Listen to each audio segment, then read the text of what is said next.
We continue with the, नहीं continue नहीं, नया चैप्टर चालू करना है. We start with a new chapter. The formal name of the chapter is leverages. किधर गया? हाँ ठीक है. This is the second chapter. Institute के स्टडी मटेरियल में this is a different numbering. It's okay, मैं मेरे ऑर्डर्स के हिसाब से पढ़ाता हूँ. Now, before I go on to discuss what is the meaning of leverages वगैरह ये सब, there are some basic concepts which are required to be taught. अगर तुम यहाँ पे चेक करोगे तो FM में 3 डिसीजंस पढ़े थे, financing, investing and what, dividend decisions. उसमें से पहले डिसीजन वाला ये चैप्टर है, दैट इज फाइनेंसिंग डिसीजंस. ठीक है, this is of the financing decisions. जैसे मैंने कहा था फाइनेंसिंग डिसीजंस पे 4 चैप्टर है, इन्वेस्टमेंट पे 1 चैप्टर है, डिविडेंड पे 1 चैप्टर है और एक वर्किंग कैपिटल का चैप्टर है. ऐसे करके तुमको जो प्रैक्टिकल चैप्टर्स पढ़ने हैं वो टोटल एक्चुअल में 7 है, बट जो वर्किंग कैपिटल है उसमें और 7 चैप्टर है. तो ऐसे करके you have to do in 14 chapters at all. ठीक है, थ्योरी है ना, थ्योरी भी है, सब कुछ है, टेंशन मत ले. हाँ, ये जो तुमको बुक डिजाइन है, आई होप कल मिलना चाहिए. ये जो बुक डिजाइंड है, this is design in such a way that is convenient for you to solve the problems. बहुत सारे क्वेश्चन है, कुछ नहीं कर सकते, करना पड़ेगा. नहीं बताया कितने क्वेश्चंस है? 213. बस इसी चैप्टर में 60 है, ये चैप्टर में सबसे कम है. तो सबसे पहले ये करते हैं, ये सबसे हार्ड चैप्टर है, capital structure. It's a very good chapter. ठीक है, so let me start with leverages. As I said, before I go on to explain the meaning of leverages, there are some basic points which I require you to understand before we can proceed ahead. तुमको जो notes मिले गए हैं, it is for a just temporary basis. Page number 10 का मिला रहेगा, page number 11 का मिला रहेगा एंड डायरेक्टली तुमको मिला रहेगा 21 का, जहाँ पे बेसिकली इसके प्रॉब्लम्स है. ये जो काय है, जो लेवरेजेस का चालू होता है वो चालू पेज नंबर 12 से होता है. We'll touch upon that tomorrow. First come up to your first concept. Every chapter is divided into concepts. जैसे concept number 1, concept number 2 करके है. जहाँ जरूरत है वहाँ I have placed a small example also with solution given to you so that अपन वो फटाफट से चेक कर सकते हैं. हाँ, अगर कहाँ पे मुझे सॉल्व करने का लगा तो मैंने वहाँ पे तुमको जगह दिया गया है. ठीक है, we start up with the first concept, income statement. क्या लगता है क्या रहता है इनकम? नीचे का कंटेंट छोड़ो. Have you ever heard this term income statement before? 100% सुना रहना ही चाहिए. अगर नहीं सुना है तो फिर सॉरी नहीं. इनकम स्टेटमेंट बोलो क्या है? What is income statement?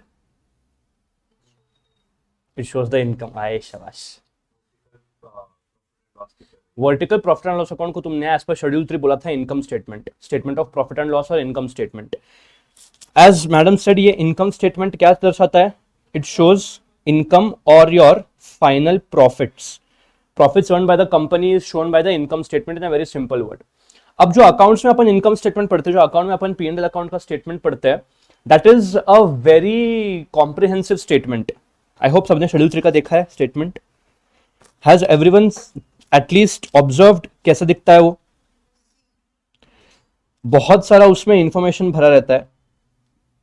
If you can see, luckily this is the statement of profit and loss account which we have यहाँ पे.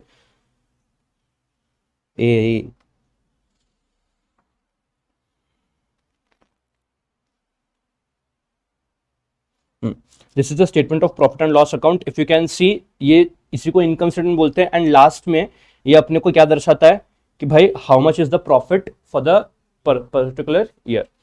अब ये इनकम स्टेटमेंट जो है, इसको बहुत ही ज्यादा स्ट्रक्चरफुली डिजाइन किया गया है so that every user who is reading this financial statement understands कि यहाँ पे कंटेंट क्या क्या लिखाया गया है. सेल कितना है, सर्विसेज का किससे कितना इनकम है, अदर इनकम क्या क्या है, उसके लिए अलग अलग नोट्स है. What is purchase, what is material consumed, what is employ benefit expenses, तुम्हारे सैलरी बोनस वगैरह सब कुछ यहाँ पे आ जाएंगे. फाइनेंस कॉस्ट, इंटरेस्ट वगैरह कितना है, डिप्रिसिएशन कितना है, अदर एक्सपेंसेस में क्या क्या आता है. This is a very simply designed income statement so that a user of financial statement can understand. Who are the users of financial statement? Investors, customers, suppliers, banks वगैरह वगैरह. But हम यहाँ पे अकाउंट्स पढ़ रहे हैं क्या? अपन एफएम पढ़ रहे हैं. ये फाइनेंशियल मैनेजमेंट में भी जो तुम्हारा इनकम स्टेटमेंट है वो लास्ट में तुमको प्रॉफिट ही दिखाएगा. इनकम स्टेटमेंट तुमको लास्ट में क्या दिखाएगा? प्रॉफिट ही दिखाएगा. बट उसका स्ट्रक्चर जो है, स्ट्रक्चर थोड़ा अलग है। क्यों अलग है? आई होप कॉस्टिंग का पहले लेक्चर में you would have at least done the terms fixed cost, variable cost, या फिर तुमने इकोनॉमिक्स में भी क्या रहेगा, फिक्स्ड कॉस्ट, वेरिएबल कॉस्ट। ठीक है, now tell me one thing, if I show you this the balance sheet of Reliance Industries Limited, एक सेकंड रुक जाओ, अगर तुमको रिलायंस इंडस्ट्रीज का पीएनएल दिखाना और balance sheet, can you tell me ये अदर एक्सपेंसेस या for that matter employ benefit expenses, इनमें से कितना फिक्स्ड कॉस्ट है, कितना वेरिएबल कॉस्ट बता सकते हो क्या? Can you tell how much is fixed cost और वेरिएबल कॉस्ट? ऐसे एक काम करो ना, तो अदर एक्सपेंसेस का अपने को नोट दिखाओ ना। ठीक है, नोट दिखाता हूँ, नोट नंबर 31 है अदर एक्सपेंसेस का, note number 31, this is the note number 31।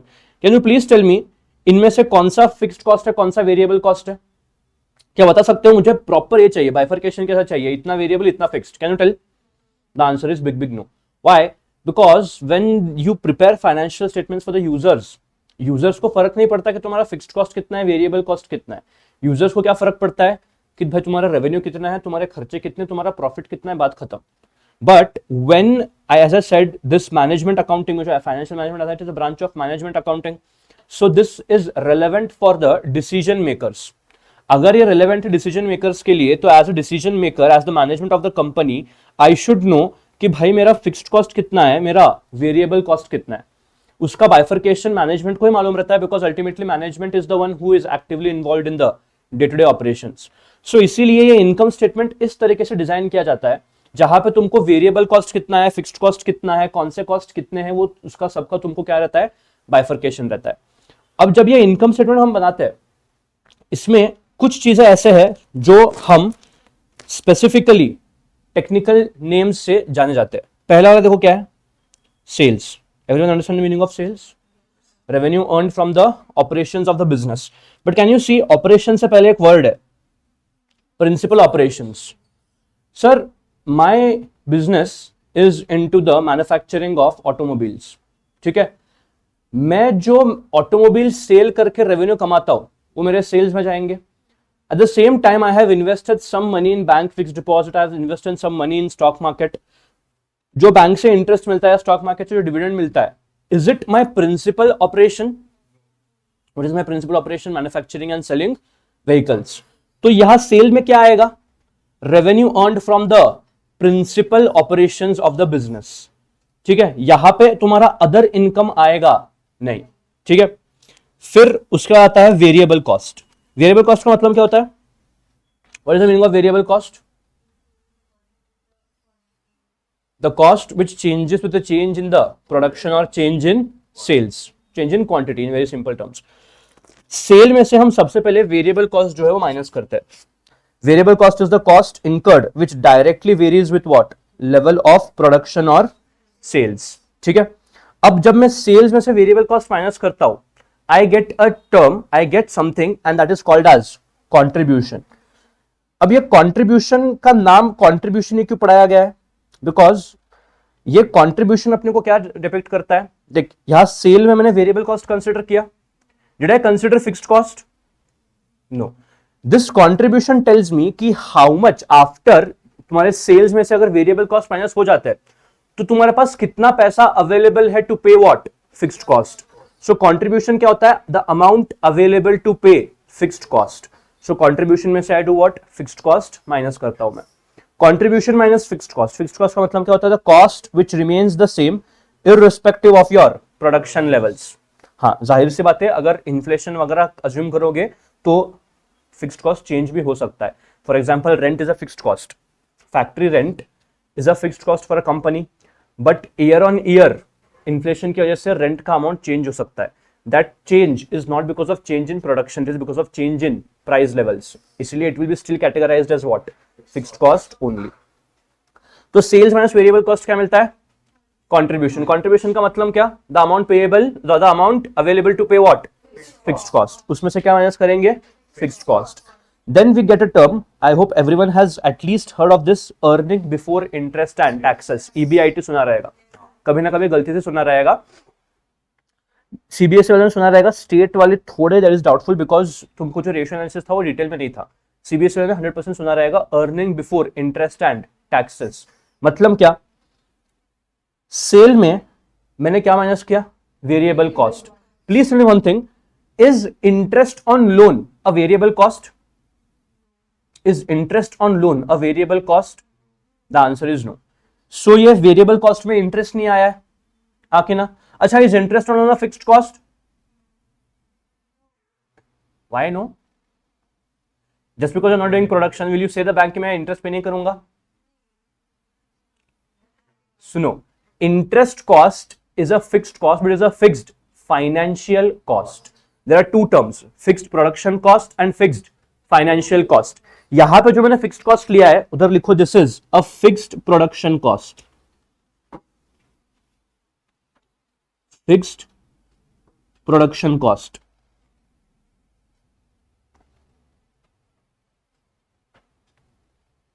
And look at this, interest on debt or interest on loan, बाजू में क्या लिखा है? It is a fixed financial cost.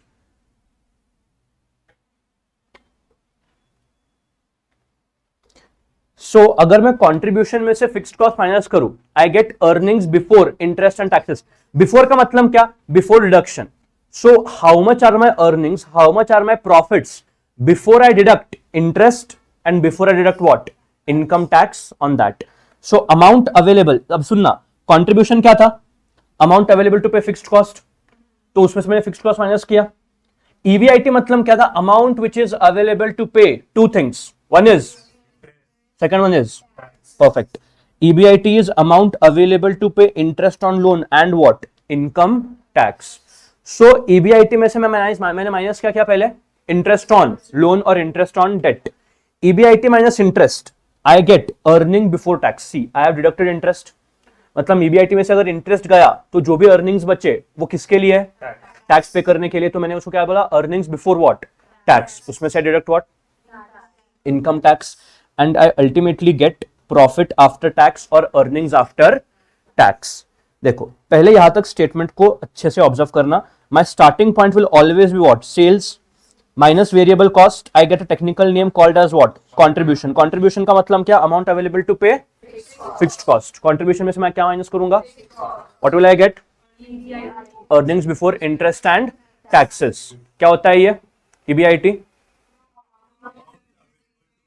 Two things, interest and taxes, fixed financial cost and taxes. उसमें से क्या minus करूंगा? Interest. What will I get? EBT. EBT में से टैक्स माइनस करूंगा, I will get what? Profit after tax or earnings after tax. Now this EBIT is also called as operating profit. लिखो वहां पे. EBIT is called as operating profit. मतलब how much profit I am generating purely, solely from my business operations. Tell me one thing. A company has two sources of finance, equity shares and debentures. Assuming preference shares भी है, but preference shares थोड़ा side में रखते हैं. Equity shares and what? Debentures. You raise 10 lakhs from equity or you raise 10 lakhs from debt. Will there be any change in the way you conduct your business operations? तुमने पैसा equity से race किया तो या तुमने पैसा date से race किया, क्या तुम्हारे बिजनेस ऑपरेशंस में कोई चेंज होगा क्या? सर हम लोग इक्विटी से पैसा रेस करेंगे तो हम लोग 10,000 यूनिट बनाते हैं और डेट से पैसा रेस करते तो 15,000 यूनिट बनाते. कैसे? Why is there a change in the number of units just because you are taking a different source of finance? बराबर है कि नहीं? तो ये जो ऑपरेटिंग प्रॉफिट है, ये ऑपरेटिंग प्रॉफिट में अगर चेक करोगे, यहां पे मैंने इंटरेस्ट माइनस किया क्या? ऑपरेटिंग प्रॉफिट अराइव करते वक्त मैंने इंटरेस्ट माइनस किया क्या? इंटरेस्ट कहां माइनस किया? मैंने वो मिलने के बाद माइनस किया. इसलिए मैं इसको क्या बोलता हूं? Operating profit. मतलब क्या? The profits which I generate purely, solely from my business operations. यहां पे इंटरेस्ट कितना है या फिर प्रेफरेंस डिविडेंड कितना पे करना है, इक्विटी डिविडेंड कितना पे करना है, वो सब मायने रखता नहीं है. तो this EBIT is called as what? Operating profit. That is profits purely from your business operations. Profits purely from business operations is called as EBIT, earnings before interest and taxes.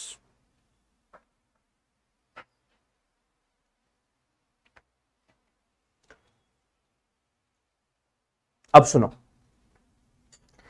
ये जो EBIT है,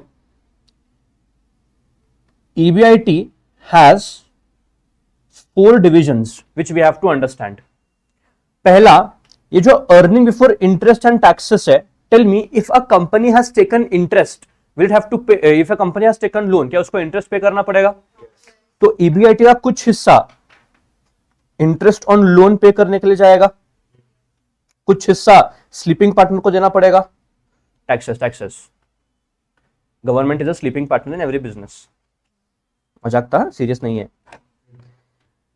फिर एक बार मैंने interest पे किया और tax पे किया, जो प्रॉफिट बचा वो प्रॉफिट तो सर ठीक है, वो तो प्रॉफिट इक्विटी शेयर होल्डर्स का है, बिकॉज सी ईबीआईटी में से इंटरेस्ट गया ईबीटी, ईबीटी में से टैक्स गया पैट, पैट मतलब final profit, that final profit is of equity holders. No wait, what if the company has issued preference shares? What is the meaning of preference shares? Preference shares give the preferential right over what? Only equity shareholders or debenture holders also? No, only. Preference shares give you a preferential right over equity shareholders. अच्छा, preferential voting right? तो preferential dividend right मतलब क्या? Equity dividend holders को पे करने के पहले preference shares अगर एक कंपनी ने इशू किया है तो पहले उस कंपनी को प्रेफरेंस डिविडेंड पे करना पड़ेगा। So your profit after taxes का पहला हिस्सा जाएगा for preference dividend and the amount if any remains it will go to what? Equity dividend और इक्विटी शेयर होल्डर्स। चेक करना, प्रेफरेंस डिविडेंड यहां पे पैट में से मैंने सबसे पहले क्या माइनस किया है? Preference dividend. Why? Because the preference shareholder, the PSN preference shareholders have preferential dividend rights,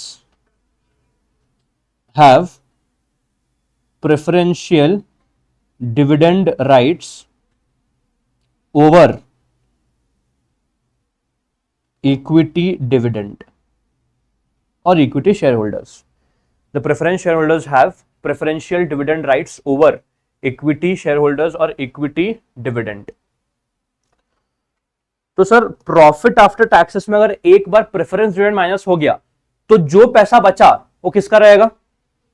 equity share holders. इसलिए चेक करो, PAT minus preference dividend will give you earnings available for equity share holders, EAES।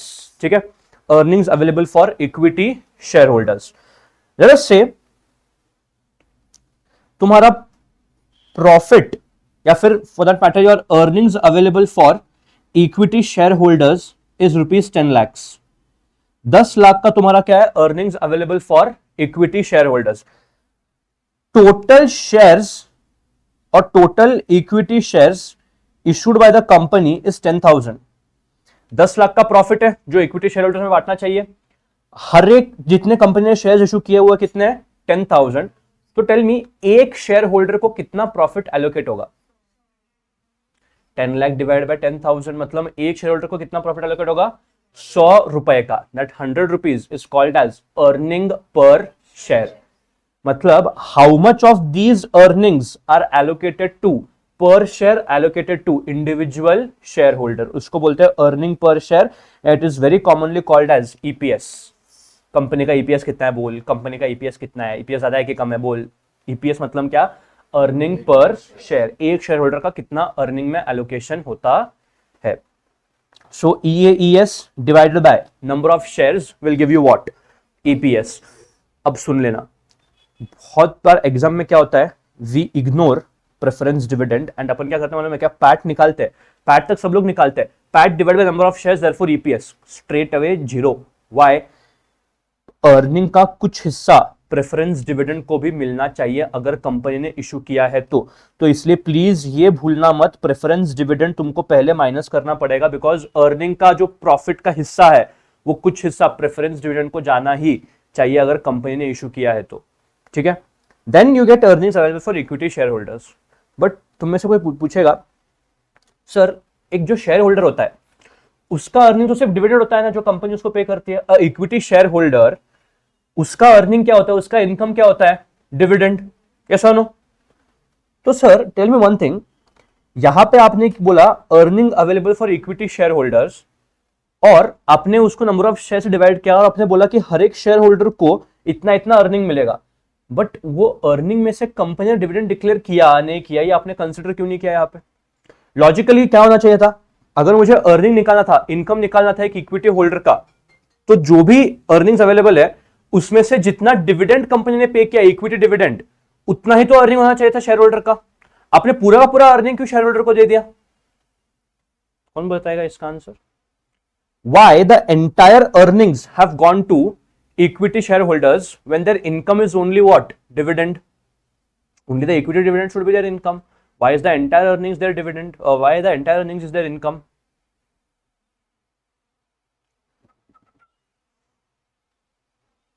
Question समझा क्या? बोलो।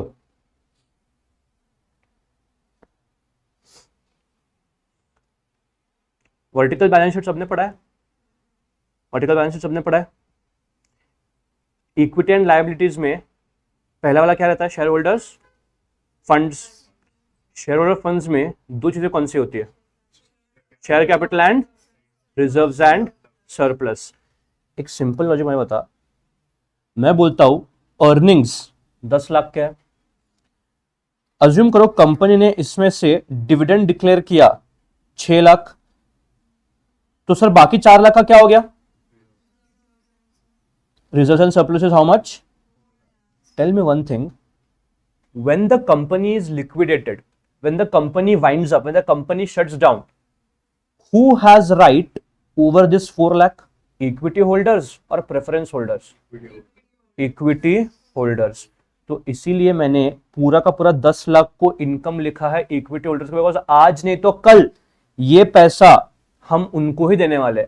आगे जाके law में पढ़ोगे, जिनका लॉ हो गया तुमने पढ़ा रहेगा declaration and payment of dividend का चैप्टर पढ़ा रहेगा, उसमें से पढ़ा रहेगा dividend is to be declared out of surplus that is retained earnings. So जब आगे जाके कंपनी डिविडेंड डिक्लेयर करेगी ना, इन्हीं पैसों में से डिक्लेयर करेगी। So the entire dividend plus reserves and surplus is income of equity holders only. इसलिए मैंने क्या किया, EAES को पूरा लिख दिया, earning available for equity holders. वहां पे वर्ड क्या है? अवेलेबल, मतलब इतना पैसा है, अवेलेबल है, आज नहीं तो कल मिलेगा। तो इसलिए the entire earning goes to what? Equity share holders.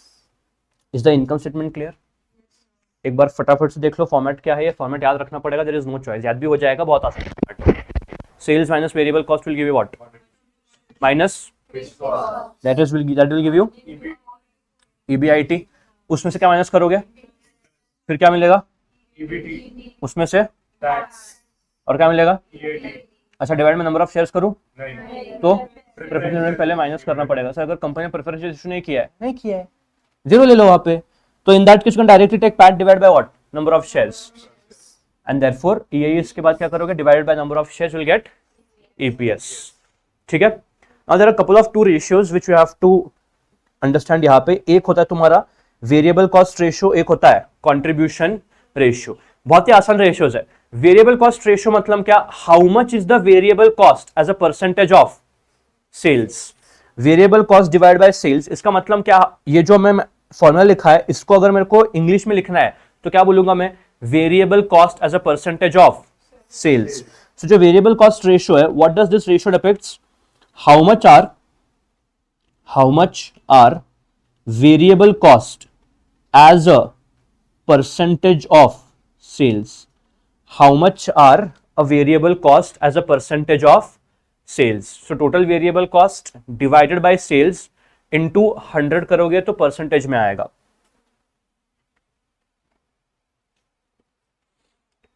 How much are variable cost as a percentage of sales? This is your variable cost ratio. Next, बस नाम चेंज हुआ है, instead of variable cost now it is contribution ratio. Formula देखो क्या है? Contribution upon sales into 100। What does this depict?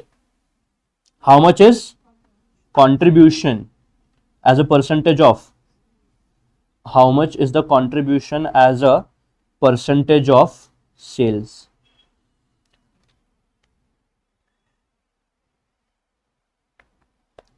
ये जो contribution ratio है, इसका एक खतरनाक नाम है। क्यों नाम है? मैंने नहीं रखा है। This is also called as profit volume ratio. This contribution ratio is also called as profit volume ratio और abbreviated as PV ratio. PV profit volume ratio, ये कंट्रीब्यूशन रेशियो का एक और नाम है, प्रॉफिट वॉल्यूम रेशियो और PV ratio. The name is misleading even though the name tells profit, यहां पे प्रॉफिट नहीं लेना है फॉर्मूला में, you have to take contribution. The name is misleading but कुछ नहीं कर सकते, कोई तो बुढ़ा रहेगा जो देखेगा या रहेगा। Profit volume ratio formula remains the same, it is contribution by sales. तुमको ये याद रखना पड़ेगा दोनों फॉर्मूला। और एक सिंपल सी चीज है, tell me one thing, if sales are 100%, variable cost is 60%, how much would be the contribution? 40%। मतलब ये सेल्स मेरे बेस है, दोनों फॉर्मूला अगर ऑब्जर्व करोगे, if you observe variable cost ratio and contribution ratio, base common है sales, तो sales को 100% बोलता हूं। अगर सेल्स 100% है और let me say the variable cost are 60% of sales, तो tell me how much will be the contribution as a percentage of sales? 40%। अगर सेल्स 100% है, variable cost as a percentage of sales 60% है, तो remaining 40% क्या होगा? Contribution as a percentage of sales. So इसलिए contribution ratio is 100% minus variable cost ratio. मतलब basically अगर variable cost ratio तुमको 60% दिया, क्लिक होना चाहिए माइंड में, contribution ratio will be 40%। If variable cost ratio is 30%, click होना चाहिए 70%। 100% minus what ever is the variable cost ratio. If contribution ratio is 50%, variable cost ratio will be, if contribution ratio is 30%, variable cost will be 70%. Is this clear to you? ठीक है। अब before I do this concept launch, there are some couple of questions which you can do. अच्छा, तुमको वहां पे पीछे जाना पड़ेगा, ठीक है। कंसेप्ट कर सकते हैं, करेंगे, बट पहले थोड़ा ये टेबल के ऊपर ग्रिप आए। तुम होशियार बच्चे, तुमको ऐसा छोटा छोटा क्वेश्चन देना चाहिए, तुमको ऐसा। चलो, on your own, question number 3।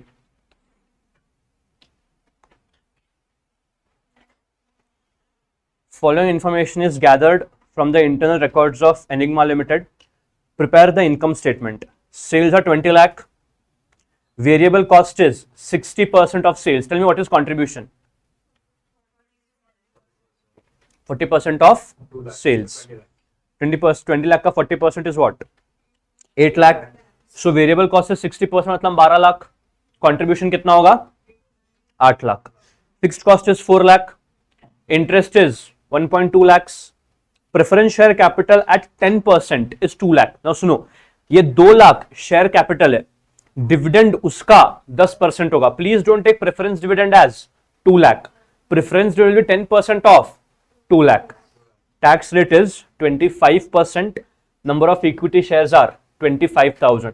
Sir ये नंबर ऑफ इक्विटी शेयर्स क्यों दिया है? ईपीएस निकालना है तुमको. चलो, preferably don't look at the format, बनाओ. It's a very simple question. Don't expect this type of question in the examination. This is just for आयुष्यपत. बिना देखे बोल दिया, बिना ये क्या बोल दिया. कितना आ रहा है? 7.6. चेक करो आ रहा है क्या. Don't make income statement, just ये करो. इनकम स्टेटमेंट का क्वेश्चन मैं बताता हूं कौन सा करना है, बट मेरे को सिर्फ ईपीएस नहीं चाहिए. फर्स्ट टेल मी कंट्रीब्यूशन कितना आया. Tell me EBIT. ईबीआईटी कैसे निकाला? Contribution minus fixed cost. What is EBT? EBIT में से इंटरेस्ट माइनस करोगे तो 4 lakh minus 1,20,000 is what is PAT. 2,80,000 का ईबीटी है, उसमें से 25% का टैक्स माइनस करो, कितना आता है? 2.10 lakh. What is earning available for equity share holders? 1.90 lakh. PAT में से 20,000 का प्रेफरेंस डिविडेंड माइनस करेंगे एंड देयरफॉर ईपीएस चेक करो. Is it 7.6? 1.9 divide by 25,000. 1,90,000 divided by 25,000. Please check.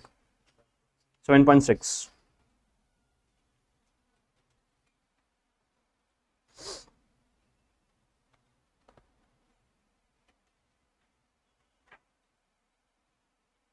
Quickly check करो आ रहा है क्या question number 3।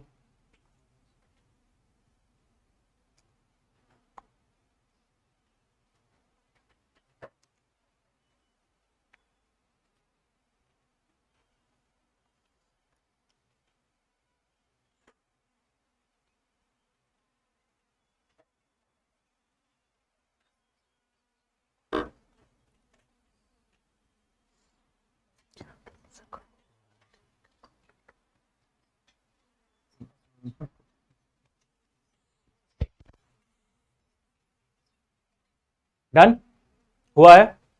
Please try question number 5। You are the CFO of Uganda Limited. The information for 2025 is given to you as under. EPS is 10 rupees. Number of shares is 5,000. Tax rate is 30%. Interest is 40,000. Fixed cost is 2 lakh. Variable cost is 6 lakh. Find sales.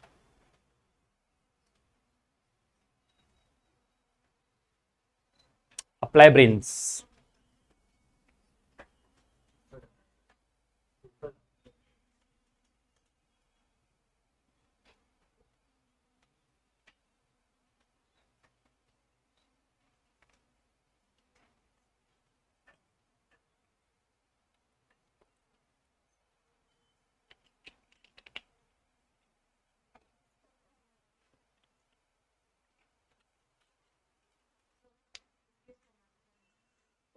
Please make format for this question.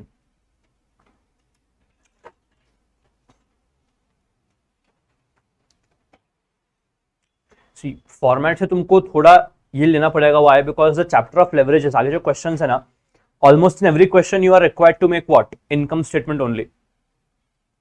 तो इसलिए format से जितना जल्दी familiar हो सके हो जाओ, because the question will be like this only, reverse calculation questions. एक सेकंड मत कर मत कर मत कर मत कर। स्केल पेंसिल अंदर चाहिए मेरे को, don't waste time on this. जो बोल रहा हूं मत कर, कोई भी जरूरत नहीं है। You're in CA intermediate level बढ़ गया अपना अभी, बना बिंदास।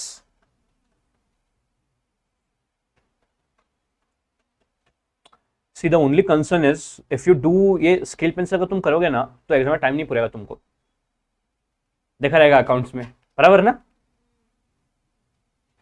तो इसीलिए सी मार्क्स नहीं होते उसके, आई नो, मैंने भी नहीं किया है, इसके मार्क्स नहीं होते लाइन बनाने के।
कितने हैं सेल्स? हाँ 911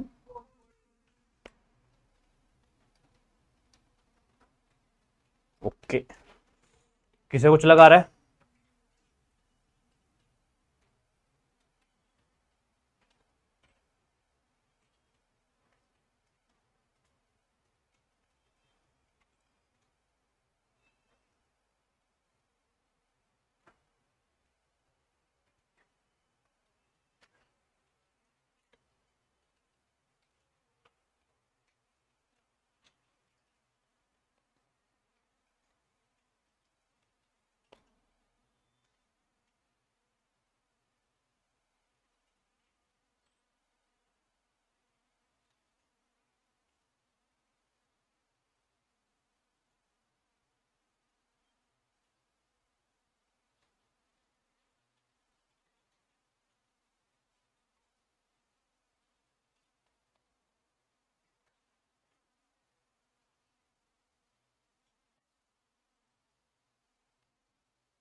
किसे कुछ लगा रहा है? डिस्कस करूँ क्या? Can discuss? चलो look at this. First everyone have prepared at least this income statement. ठीक है, प्रेफरेंस में कुछ नहीं था, you could have ignored this completely. EPS कितना दिया है क्वेश्चन में? Starting point is what? Sales दिया ही नहीं है, उल्टा जाना है। ईपीएस कितना है? जो इन्फॉर्मेशन पहले दिया है ना, see whenever the calculations, whenever the questions are on reverse calculations, the information given in the question first fill it up. EPS was given, number of shares, और क्या दिया है? कितना है? नेक्स्ट, और बोलो क्या दिया है? Tax rate is 30%। इतना इंफॉर्मेशन दिया है क्वेश्चन में, यस और नो? अब चेक करो, अगर ईपीएस 10 है और नंबर ऑफ शेयर्स 5000 है, तो टेल मी प्रॉफिट कितना कमाया रहना चाहिए कंपनी ने?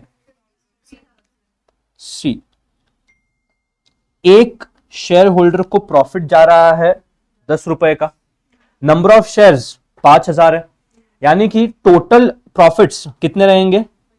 50,000। अब वेरी सिंपल, ये अगर तुम नीचे से ऊपर जा रहे हो एंड यहां पे साइन है डिवीजन का, तो रिवर्स कैलकुलेशन में मल्टीप्लाई करना पड़ेगा। यहां से अगर ऊपर जा रहे हो, यहां पे साइन है माइनस का, रिवर्स कैलकुलेशन में क्या करना पड़ेगा? ऐड। तो 50 आ गया। कोई प्रेफरेंस था क्या क्वेश्चन में? 0। सो तुम्हारा पैट ही क्या है? Earnings available for equity share holders. Now comes sir how to calculate tax. एक चीज हमेशा ध्यान रखना, प्रॉफिट आफ्टर टैक्स मतलब टैक्स उसमें से ऑलरेडी कट चुका है, तो you cannot to like this कि 50,000 का 30% और 15,000 यहां पे टैक्स लिखो, this will be wrong. This 50,000 is already exclusive of tax. So how to decide tax कितना है? सिंपल चीज है, टैक्स किस पे लगता है? The amount available to pay income taxes, उस पर टैक्स लगेगा। अगर ये 100% है, if I assume this is how much 100%, उसमें से टैक्स कितना माइनस होगा? तो ये जो प्रॉफिट बचा है, दिस रिप्रेजेंट्स हाउ मच? 70%। तो अगर 70% 50,000 है, 100% कितना होगा? You can do a cross multiplication और simply on calculators you can do 50,000 divided by 70%। 50,000 divided 70% कितना आता है? 71,428। This is your profit before tax. Please tell me, ये समझाया गया? Have you understood this? 71,428 कैसे आया? ठीक है, उसका 30% लो। Why? Because tax is always calculated on profit before tax. So 71,428 का 30%, 21,428. If you see difference is exactly how much? 50,000. ठीक है, ये 71,428 EBT आ गया। अच्छा, तुम्हारे पास EBT है, इंटरेस्ट है, कैन यू गेट EBIT? कैसे निकालोगे? 1,11,428. Do you have fixed cost? Can you get contribution? and therefore your sales will be 9,11,428. ये तुम्हारा सेल रहेगा, ठीक है.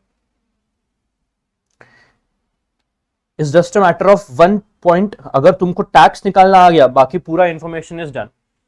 बट कहने में क्या होता है, tax is calculated as 30% of 50,000 by many students. मत करना, ये 50,000 के प्रॉफिट में टैक्स ऑलरेडी कट चुका है. This is already exclusive of income taxes. So if you want to calculate tax, you have to do a cross multiplication or very simple reverse calculation. If this is corresponding to 70%, how much is corresponding to 100%? फिर जो आएगा उसका 30% tax निकाल सकते हो, ठीक है. बस अभी छोटे बच्चे ज्यादा क्वेश्चन नहीं करने का, और करेंगे बट तुम करोगे, मैं नहीं करूंगा. This was your question number 5. Will do other questions, but उससे पहले there is some concept which I have to teach you. Look at this question. XYZ Limited sells a product A at a price of 300 per unit. What is this 300 per unit? 300 का selling price है. It incurs variable cost as under. दो type के variable cost है question में. एक material is raw material cost basically, and second one is your labor. Material required में क्या लिखा है चेक करो. 2 units for 1 unit of product ए. ये क्या होता है सर, तुम प्रोडक्ट ए बना रहे हो, ठीक है. Material required 2 units for 1 unit of product ए. मतलब तुमको एक प्रोडक्ट ए बनाना है, उसके लिए रॉ मटेरियल कितने लगेंगे, 2 यूनिट के रॉ मटेरियल लगेंगे. एक रॉ मटेरियल यूनिट कॉस्ट करता है कितने का, 50. For example, you have to make in case say 1000 units of finished product. Tell me raw material कितना लगेगा इसके लिए, 2000. एक यूनिट के लिए 2, तो 1000 के लिए कितने, 2000. अगर 2000 के रॉ मटेरियल लग रहे, एक रॉ मटेरियल कितने का है, 50 का. तो if you are making 1000 units, how much is your material cost, 1 lakh rupees is your material cost, and that is a variable cost. Labour required, एक लेबर एक यूनिट. एक यूनिट के लिए कितना लेबर चाहिए, एक, और वो लेबर कितने का है, 100 का.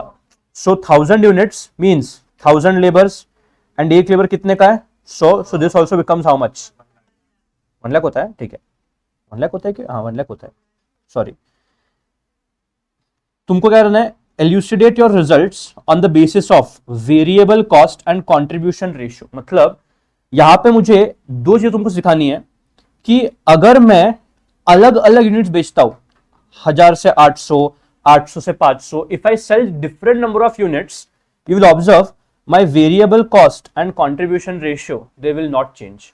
Variable cost and contribution ratio उतने ही रहेंगे जितना 1000 यूनिट के है, जितना 800 के है, जितना 500 यूनिट के है. कैसे, विल लुक एट दिस. तो नीचे जो तुमको यहां पे जगह दिया है, you can write there only particulars case A,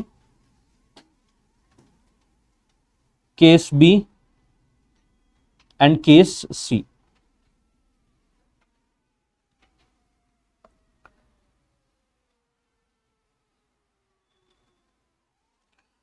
okay, tell me one thing. Case A, कितना यूनिट ऑफ एफजी बना रहे हो तुम लोग, फिनिश्ड गुड्स कितना बना रहे हो, units of product A is 1000. next case it is, and the last case it is 500. Material mix, मतलब इतना मटेरियल कितना रिक्वायर्ड है, material mix is 2 units for 1 unit of product A. 2 units for 1 unit of product A. Tell me one thing, case A कितना material required है, 1000 unit into 2 material per unit, that is 2000. This is just units only, cost लिखा ही नहीं है मैंने. 800 into 2 1600, 500 into 2 1000. Next material cost per unit. रुक जा, पहले मटेरियल कंप्लीट करते हैं ना. मटेरियल कॉस्ट पर यूनिट कितना है, क्वेश्चन में देखो मटेरियल कॉस्ट पर यूनिट कितना है, 50 रुपए. ठीक है। So total material cost 1,80,000 and 50,000, इसको मैं बोलता हूं ए।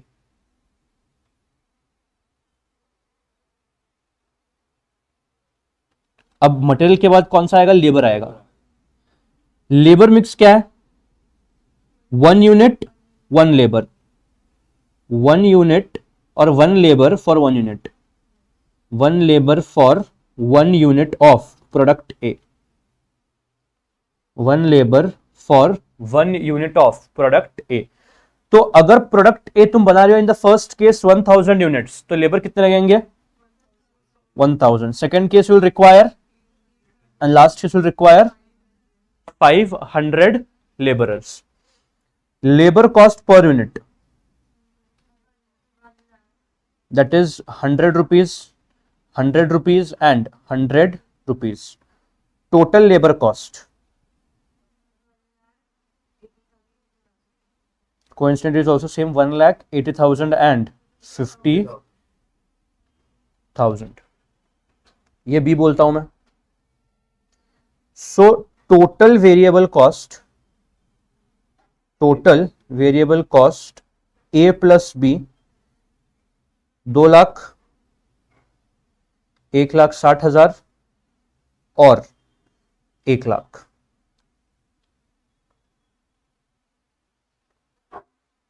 ठीक है, यहां तक क्लियर है सबको? नाउ सेल्स कितने? सेल्स के लिए पहले क्या करना पड़ेगा? Number of units sold into selling price. Selling price कितना दिया है? 300।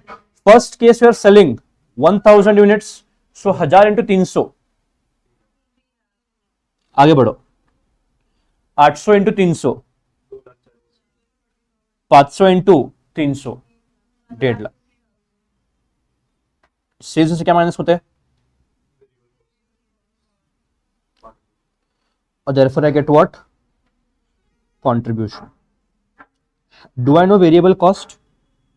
मालूम है, ऊपर ही निकाला है। 2 लाख, 1,60,000 और 1 lakh. Therefore I get contribution as 1,80,000 and 50,000.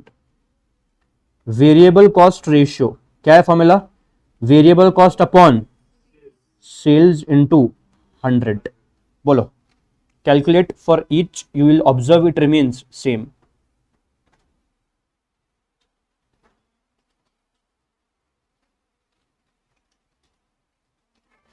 %66.67%, 66.67% and 66.67%. Contribution ratio, that also remains what? There are two ways of calculating contribution ratio, 100% minus variable cost or contribution upon sales. कौन सा भी यूज करो, you will get same only. Contribution upon sales into 100, 33.33 आ रहा है सबको? 33.33%, 33.33% and 33.33%। और जो तुम्हारे लिए फिल इन द ब्लैंक्स है वो फिल करो। Irrespective of unit sold, dash and dash remain same. Variable cost ratio and PV और contribution ratio remains the same. ये इंपॉर्टेंट क्यों है? In some questions they will give you calculations on different number of units, तो उसके लिए तुमको realise करना है, तुमको बेस डेटा दिया रहेगा, and that base data question will give you variable cost ratio as something 60% कुछ भी, एंड क्वेश्चन तुमको अलग अलग नंबर ऑफ यूनिट्स देगा। तो बार बार ये निकालने की जरूरत नहीं कि वेरिएबल कॉस्ट कितना होगा कितना होगा कितना होगा, नहीं, 60% ऑफ सेल्स, जो भी सेल्स है उसका 60% डायरेक्टली वेरिएबल कॉस्ट तुम ले सकते हो। तो इसलिए ये पॉइंट याद रखना, तुम यूनिट्स जितने भी बेचो तुम्हारा ये दो रेशियोज सेम ही रहने वाले हैं।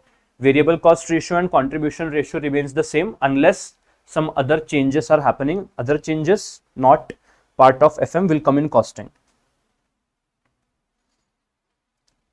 ठीक है ये।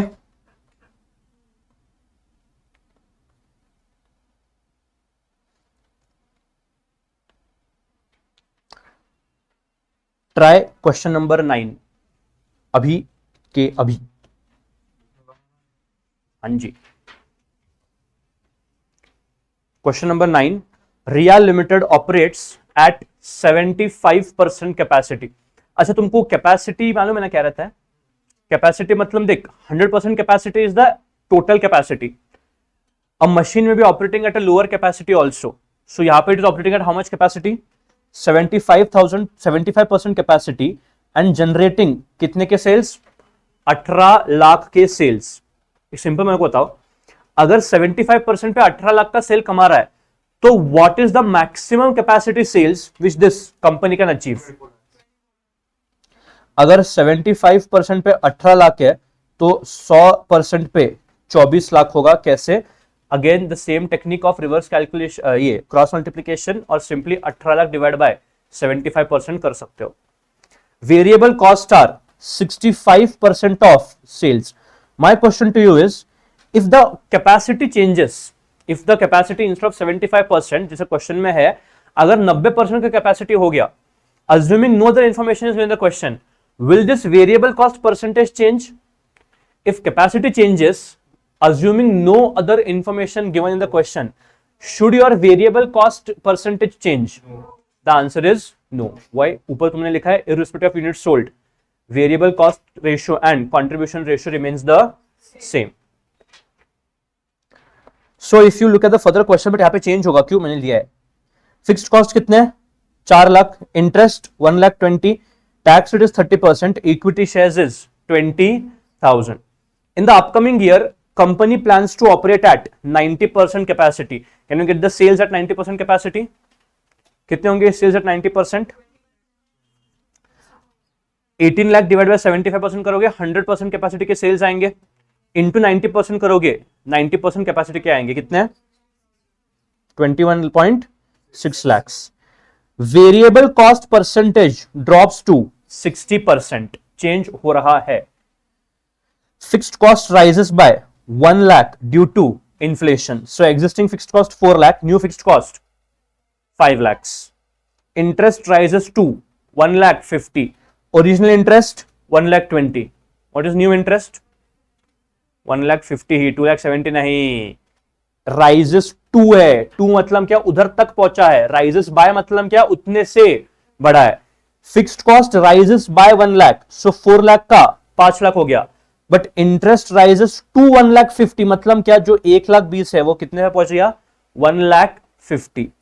Prepare income statement for the next year and calculate percentage change in the EPS from current year.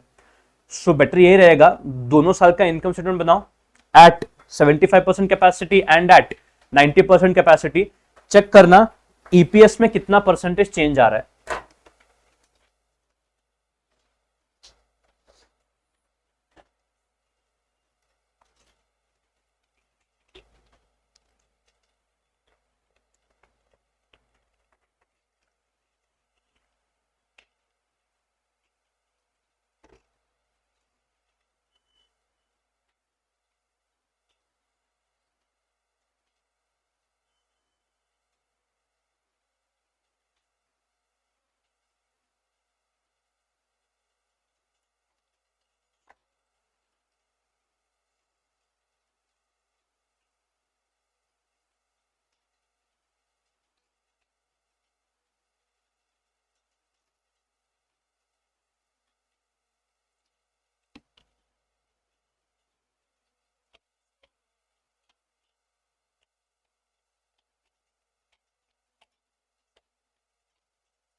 कितना आ रहा है? चेंज बोल रहे हो ना? Okay, so UPS is changing by approximately 95%। 94 point exact क्या? 94.54%। प्लीज चेक करो percentage change in EPS.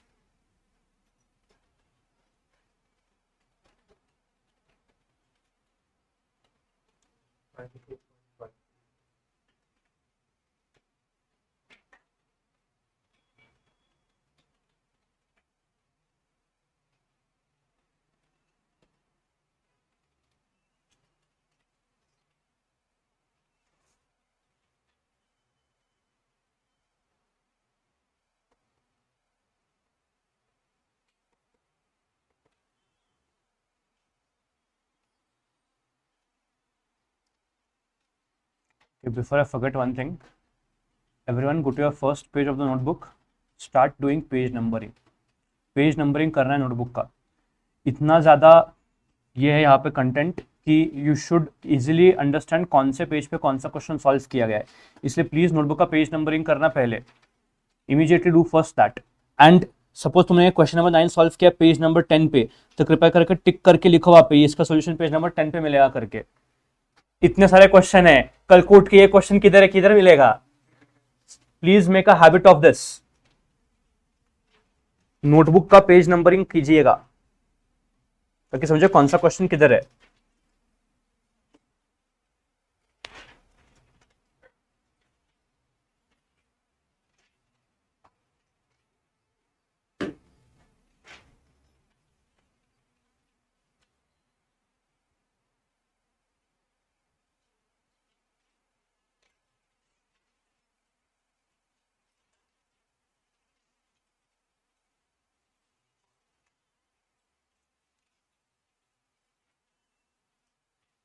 Is everyone getting this 94.54? Yes. कुछ अलग आ रहा है किसी का? बेस ईयर का ईपीएस कितना है? 3.85 और अगले साल का 7.49। चेक करो यही आ रहा है क्या सबका? yes. कुछ अलग आ रहा है? मेरे को सॉल्व करने की जरूरत है। Thank you very much. Do question number 10 on the same lines. A firm sells two products. Product A contributes 100 rupees per unit. Contribute का मतलब क्या? सेलिंग प्राइस है कि क्या है? This is directly given to you as contribution per unit. That 100 and 200 is what? Contribution per unit.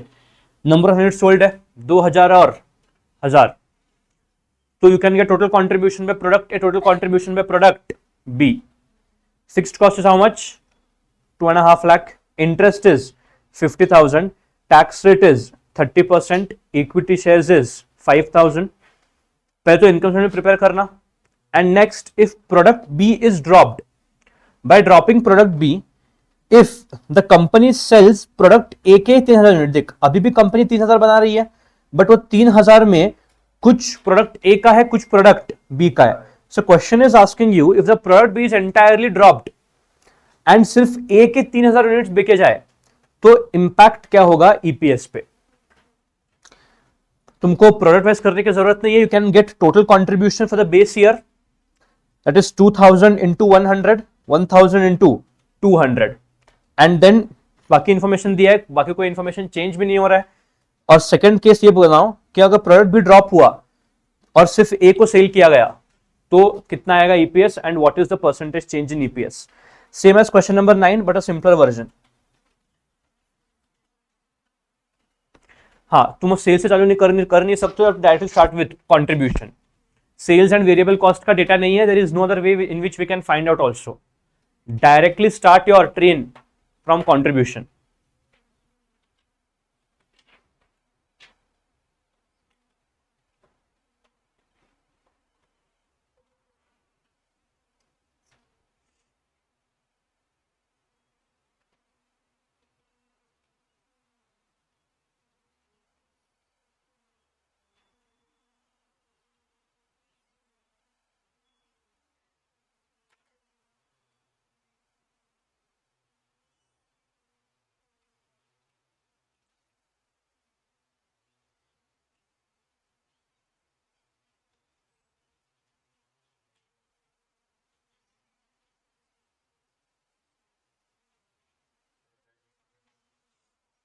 देख, product A and B का contribution दिया है तेरे को यहाँ पे, दिस इज कंट्रीब्यूशन पर unit, number of unit sold, दोनों को मल्टीप्लाई कर टोटल कंट्रीब्यूशन मिलेगा।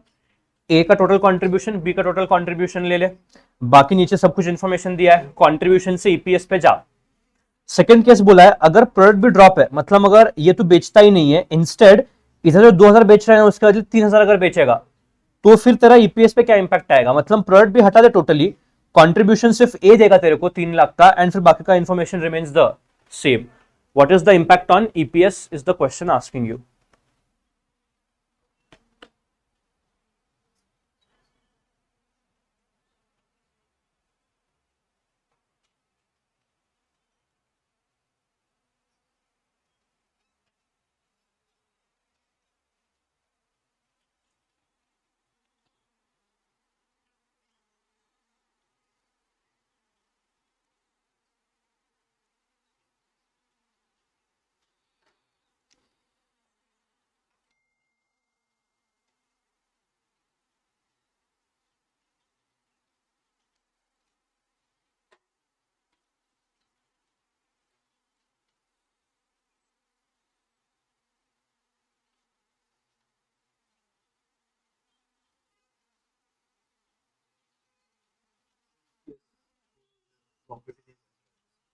किधर नहीं बच रहा?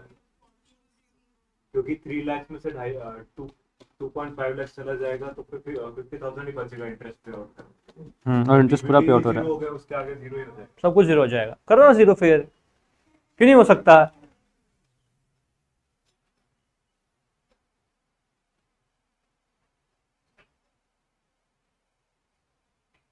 EPS falls by 100%।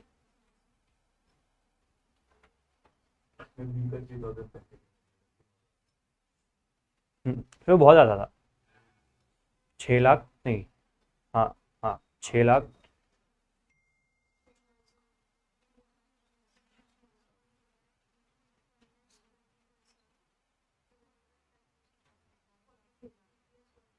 वो अगर क्वेश्चन में प्रोडक्ट बी के बदले प्रोडक्ट ए को ड्रॉप किया रहता तो, और प्रोडक्ट बी को 3000 बेचा रहता था, क्यों कर रहा है? इनसे try question 11, after doing question 10 try question 11।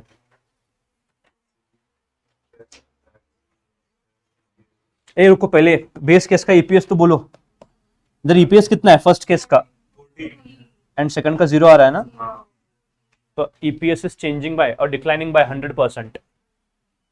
Try question number 11, last question. Don't do the basic question number 1 2 3, बकवास चीज है वो, और ऐसे टाइम पास के लिए रखा है, वो दिखना चाहिए ज्यादा क्वेश्चन है करके। 11 वाला कर, 11 वाला इज गुड। जो छोटे क्वेश्चन है ना वो फाड़ते हैं, जो बड़े क्वेश्चन है बहुत आसान रहते हैं। This is also comparatively easy question, question 11 try करो। Rexon Limited reports EBIT, interest, tax, number of shares, EPS, fixed cost. Find EBT, PAT, contribution and sales if PV ratio is 40%. Contribution ratio he PV ratio होता है। First prepare income statement entirely because तुमको सब कुछ ढूंढना है, sales भी ढूंढना है, contribution भी ढूंढना है, सब ढूंढना है।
हम्म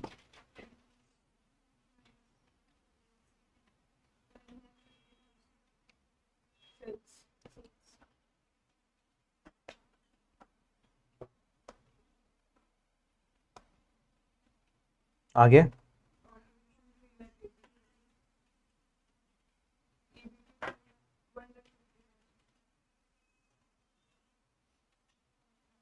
पैट, हाँ पैट टू है,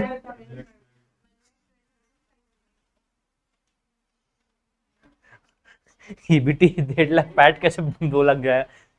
चेक करो, I you getting this figures?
One five के 50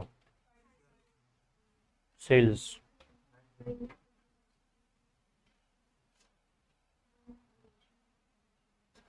आया क्या? P ratio is contribution ratio, contribution by sales into 100।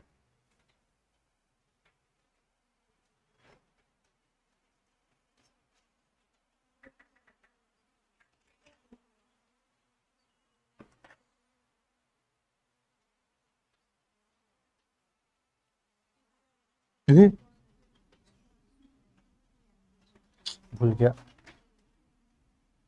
चलो, please tell me how much is the EPS, number of shares. So your PAT is directly 1,12,500. Tax was how much? 25 Tax rate. So अगर 100% PBT है, 25% tax है, 75% is what? PAT. So how much is PBT? 1,12,500 divide by 75%, कितना आता है PBT? 37,500 अलग है कि same है? डरा मत ना ये। अगर तेरा सेल करेक्ट आया है तो इधर ऐसा क्यों देख रही है चौक के? 37,500 is interest on debt, 50,000 so EBIT is fixed cost, 1,80,000 contribution. 3,80,000 अब सुनो, अगर कंट्रीब्यूशन रेशियो कितना दिया है 40%, तो वेरिएबल कॉस्ट रेशियो कितना रहेगा? 60%, सेल कितना रहेगा? 100%, so you can get sales as 3,80,000 divide by 640%, कितना आता है? 50,000 तो हे म्हणते व्हेरिएबल कॉस्ट म्हणते का 9,50,000 आणि variable cost is 5,70,000। Is this okay? ठीक है ये। अब जैसे मैंने बोला एग्जाम में इतना आसान क्वेश्चन आएगा नहीं। If I have to show you what why income statement is relevant, ये जो आगे लेवरेजेस हम पढ़ने वाले हैं वो लेवरेजेस का भी एक फॉर्मूला है। तो वो on the basis of the formula of leverages, अभी जैसे तुमको पीवी रेशियो दिया था ना, वैसे तुमको आगे जाके लेवरेज का फॉर्मूला है। वो लेवरेज के फॉर्मूला के बेसिस के ऊपर तुमको इनकम स्टेटमेंट बनाना है and you have to find out EBIT, fixed cost, bank loan, bank interest, EPS, market price per share, ये सारी चीजें आगे तुमको निकालनी है। अगर तुम चेक करोगे almost every question your requirement will be to what? Prepare the income statement. Income statement बनाना है, बट फर्क क्या है? Using these leverages you have to do back calculations, reverse calculations and get the particular figure. उसके बाद you have to prepare the income statement. तो ऐसे करके क्वेश्चंस है। Will start leverages tomorrow. ठीक है, क्या होता है लेवरेजेस का मतलब? The basic things will discuss tomorrow and hopefully tomorrow itself we will touch upon the few exam questions also. ठीक है, चलो I will see you tomorrow, bye bye. बोलना। अच्छा यस सर बोला क्या? Other questions? अगर तुमको बहुत ही बोर हो रहा है तो होमवर्क करो, नहीं तो दे आर नॉट होमवर्क। मत करो रे, क्यों टाइम पास कर रहे हो? आगे आएंगे तुमको होमवर्क बहुत। ऑडिट वही ऑडिट रट लो। Unfortunately if you understand audit it is not sufficient, लिखते आना चाहिए। एंड प्लीज अब सुनो, अब it is too early to से